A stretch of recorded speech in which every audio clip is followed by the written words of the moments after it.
We are going to deport dangerous criminal illegal aliens because it is a basic function of the government. The Democrats fundamentally disagree. The Senate Democrats have hoisted upon this appropriations process their radical, crazy agenda. We call it crazy because that's what it is. They want to reopen the borders, and they want to stop the deportation of dangerous criminal illegal aliens.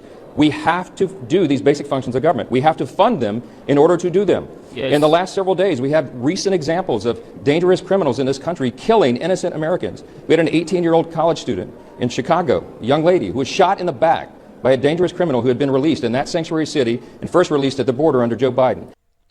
You know, if you think the government shutdown is just about politics, wait until you see the actual text of the Senate bill that the Democrats just tried to pass at 3 a.m.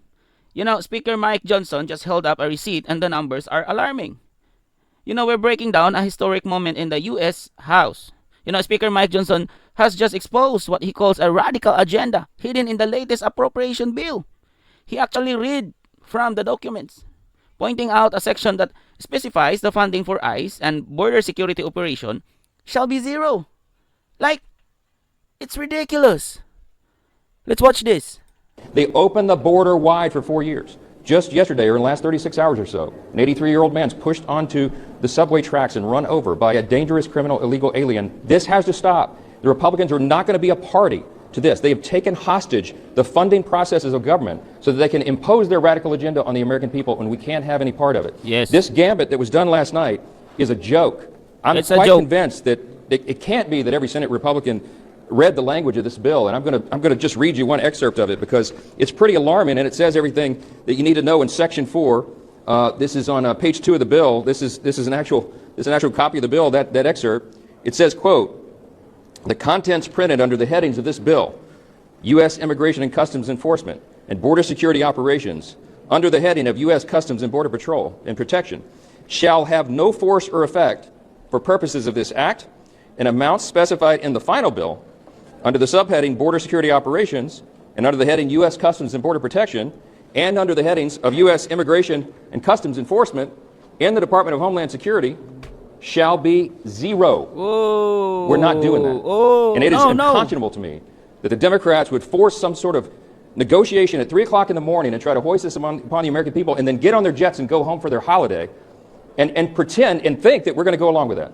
So we're going to do something different. We're going to do the responsible thing. Republicans are going to continue to govern and do the right thing morally, politically, legally, and politically. Yes. We are going to take care of those who take care of us. The employees in the Department of Homeland Security have gone without funding and without paychecks for 42 days. It's the second longest shutdown in U.S. history, bested only by the longest shutdown in U.S. history that these same radical Democrats hoisted upon the government in the fall of last year.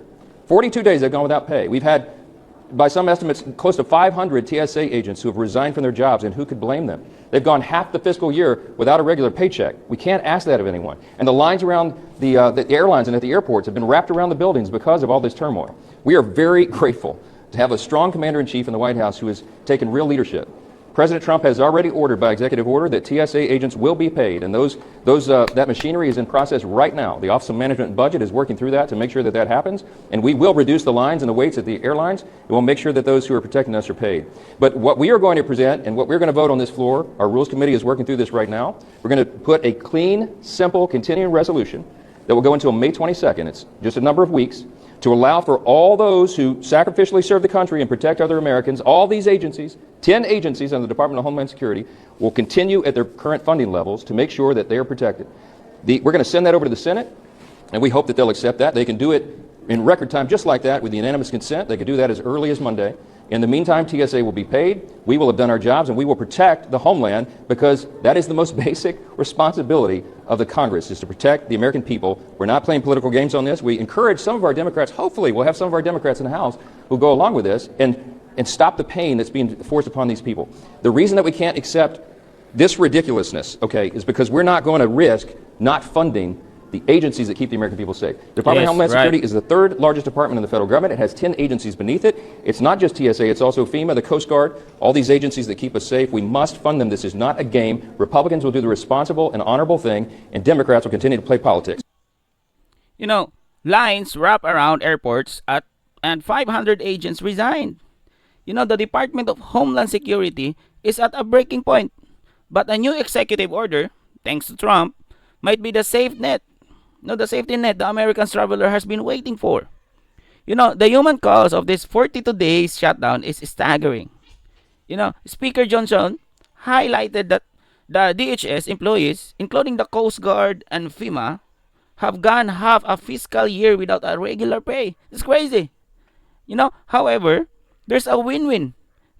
Now, there's a win-win developing from the White House. President Trump has just reportedly signed an executive order to ensure TSA agents get paid despite the legislative gridlock.